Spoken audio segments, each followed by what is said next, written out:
I asked you guys which build you'd like to see and Nekros came out on top, so let's get right into it. Just to set expectations, this should be a build I run primarily for Void Cascade level cap, and many of the build concepts should be derived from that level of content. But it can of course be scaled down and you find in other areas of the game. If it doesn't fit your playstyle, then I hope at least you can incorporate some of the build concepts and strategies into your own builds instead. Nekros' passive is simple: gain 5 health regen for yourself and companions when enemies die within 10 meters. Not much to be said here, we can move on. I will not be using Nekros' first ability, Soul Punch, and instead we will use this as a subsum slot, though I want to talk about why I'm not using it. Particularly the March for Harvest mechanic. This ability will instantly kill an enemy with less than 25% remaining HP, turning them into a shadow copy. If the target is above 25% HP, they will instead be marked for harvest, causing them to make a shadow copy if they die within the next 3 seconds. If you are currently at your maximum of 7 shadows, harvest will instead heal your active shadows to full health. Ideally, you would use this ability to target valuable enemies such as Xmas units to leverage their abilities for yourself.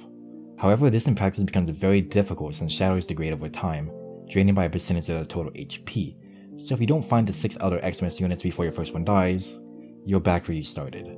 You could heal your shadows until you put the armor together, but there's a problem.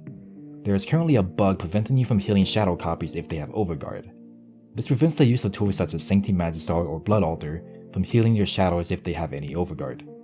Due to this, I find this ability to be difficult to micromanage in practice.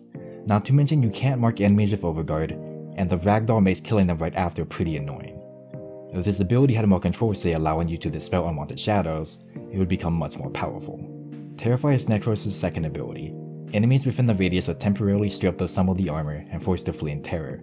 This ability does not have a line of sight check. There's going to be 2 things to note here. First is that for a full armor strip you will require 167% ability strength, or 137% if you have corrosive projection equipped.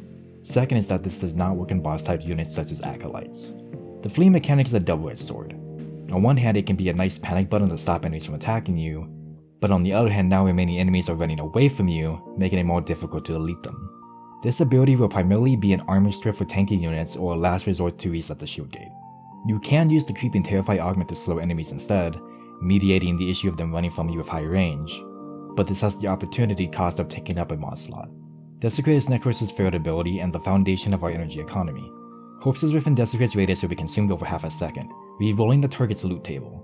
This isn't a direct farming build, so what we really want here is just a passive generation of health orbs for our energy economy.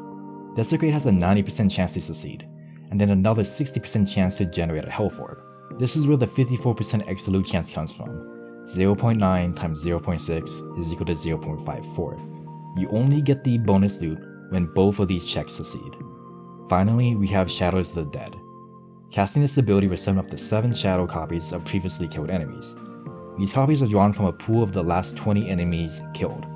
Only kills made by Nekros are valid here. Heavy and advanced units are prioritized as summons from this pool. While at your maximum shadow limit, recasting is faster and will reset heal your shadows to max health. Your shadows will slowly drain a percentage of their HP, so you'll likely rely on recasting this ability to heal them. These shadows tend to pull tons of aggro away from you, making this ability great for surviving. The augment for Shadows of the Dead is Shielded Shadows. Your shadows will now take a portion of the damage you receive, scaling up to 90%. This is damage redirection, not reduction. This nuance is important since it means that status effects of the hit you take won't be inflicted on you and instead on your shadows. Let's take a quick look at Argon Shards. I highly recommend at least 2 Amber Shards or a Tau Amber Shard for cast speed. Shadows of the Dead has an awfully slow cast speed, but other than that, you have a lot of freedom here. I opted for 1 Parkour Velocity Shard, 2 Void Equilibrium Shards, so there isn't a need to slot a full Equilibrium mod, and an extra Duration Shard since I have the space. If you don't want to use shards, I'll give you a few alternatives for relevant mods a bit later. Now to get into the build, starting with our subsume slot. I'm opting to use Nourish, subsumed over Soul Punch. Nourish just offers too much value to pass up here, for something more creative.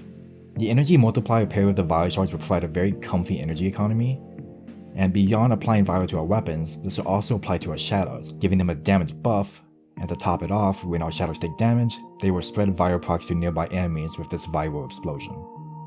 First up, the Aura slot. Since our shadows are the focal point of this build, Summon's Wrath is the immediate first choice. This is a multiplicative damage buff for our shadows. If you don't care for your shadow's damage, you can sub this out for growing power, corrosive projection, or brief respite. Most of this build will be defensive mods, since we want a comfortable playstyle rather than spamming abilities every 1.3 seconds. Our primary defensive layer will be what I refer to as passive or lazy shield gating. Shield gating being the invulnerability period granted to your frame anytime your shields are completely broken. We'll use this combination: catalyzing shields, fast deflection, and vigilante vigor. Fast deflection and vigilante vigor will give us the minimum shield recharge delay of 0.2 seconds. Catalyzing shields reduces our total shields, but it sets our shield gate duration to 1.3 seconds. This is important because catalyzing shields currently gives us the full shield gate duration regardless of the amount of shields we currently have. The moment our recharge starts, we gain a single shield point, we will have another 1.3 second shield gate. If we take a hit, we'll become invulnerable for 1.3 seconds, then vulnerable for 0.2 seconds until our recharge starts. This means that a minimum 87% of the time, you are invulnerable without any input. We didn't add Rolling Guard as a last resort or to cleanse off any unfortunate status effects. Finally, for the defenses, we have Shield of Shadows. We use this for status immunity, since Nekros has damage redirection rather than damage reduction through this augment. So long as the shadow is in range, it will take the status effect in our place. This prevents the more problematic slash procs, heat procs, or electric procs from outright killing us, or magnetic procs hindering our shield recharge. Those are the things that really get you at level cap. Dots from Xmas units, or slash ticks. Next up, energy economy. The only mod we are slotting here is Plant Flow. Health Orb generation via Desecrate paired with 2 equilibrium shards will cover our energy costs without an issue. Nourish's energy multiplier will also help us here. You may have noticed that there is no despoiler used here.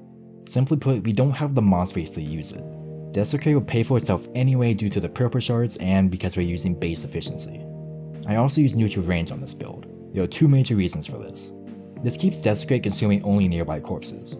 Corpses further away become more and more unlikely for you to walk over and retrieve orbs to refund the cost. This also allows us to be much more aggressive with Terrify without causing further enemies to flee. We don't have any excessive need for range otherwise. Then we have Prime Continuity for duration. Duration isn't too important for this build other than comfort on Nourish and slowing the drain on the shadow health. We'll be constantly pulling our shadows towards us, so they should be healed before they expire anyway. Last, we have Strength. The only mod here is Precision Intensify. This dumps all the strength into Shield of Shadows to increase both their damage multiplier and health multiplier. We want our minions to be healthy and pulling aggro away from us as much as possible. For our Arcane slots, we have Kamisato and more Augmented. The majority of our ability strength will be coming from here. Kamisato is more important for the movement speed it grants to minions, so that they can be more aggressive and spread out further towards enemies. The strength is actually just a nice bonus here. Last, the Exodus slot. Since we have a very reliable status immunity, there is no need for Prime Sure-Footed. Either use a parkour mod or power drift to ensure Terrify is always above the 167% strength threshold to armor strip one single cast. Otherwise, this slot is pretty inconsequential. Use whatever you like. The general gameplay loop is pretty simple. Enable Desecrate so you can maintain your energy economy, take out a few enemies to summon your shadows, cast Nurse buffing yourself and your shadows, seek out more targets, recasting your shadows to your position as you go, and use Terrify for tankier priority targets. Beyond that, just use the rest of your weapons in your loadout per usual. Before going into the rest of the loadout, let's talk medium budget alternatives to this existing build. Let's say you don't want to invest shards. Well, I'd recommend dropping both Fast Deflection and Vigilante Vigor. This will let you slot Natural Talent and Equilibrium to help with the cast speed and secure your energy economy. Since this means we don't have lazy shield gating anymore, we'll have to press Terrify or Nourish to shield gate if it comes down to it. If you want a completely self-sufficient build, you want to use Brief Respite in the Aura slot as well. And of course, skip the Exodus slot to save some capacity and an Exodus adapter. The weapons you bring alongside the build is really open to whatever you like. I usually run a balanced loadout such as Burst and Incarnon, Epitaph Prime, and a melee influence Falcor. This covers the bases of a single target weapon, a primer, and a mob clear weapon. I do also highly recommend a secondary fortifier as an extra layer of defense. It only takes a single point of overguard to provide you a bonus 0.5 seconds of invulnerability. Otherwise, just bring your typical metal weapons for higher level content if you need to.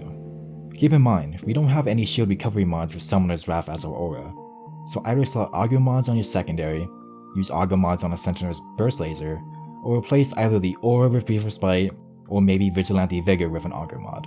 Speaking of Sentinels, I typically use a Duplex Bond Duriga with Verglass Prime. Duplex Bond will create clones of your Sentinel and its equipped weapon after spending 100 energy. We end up triggering this very passively through the energy consumption of Desecrate. This paired with a Verglas or Tazakor provides immense amounts of crowd control to pair with your shadows. Otherwise, the usual Panzer Profiler does great here. There aren't any strict requirements here. Experiment and figure out what you enjoy or just use whatever you have. The last major thing to mention here is focus skill. Materai is the obvious choice here for Void Cascade. This is simply due for wanting to kill high level frags. The additional cast speed from transference and 40% additional ability strength from chain slings are a nice bonus for general gameplay as well. Beyond that, use whatever you like. That more or less covers everything. This being my first build guide, I want to continuously improve to bring you useful and informative guides. Provide me with all the feedback and constructive criticism you may have, so that I can create better guides for those who need them in the future. But that's all I have for you on this one. Like and subscribe if you enjoy the content, and as always, thanks for watching.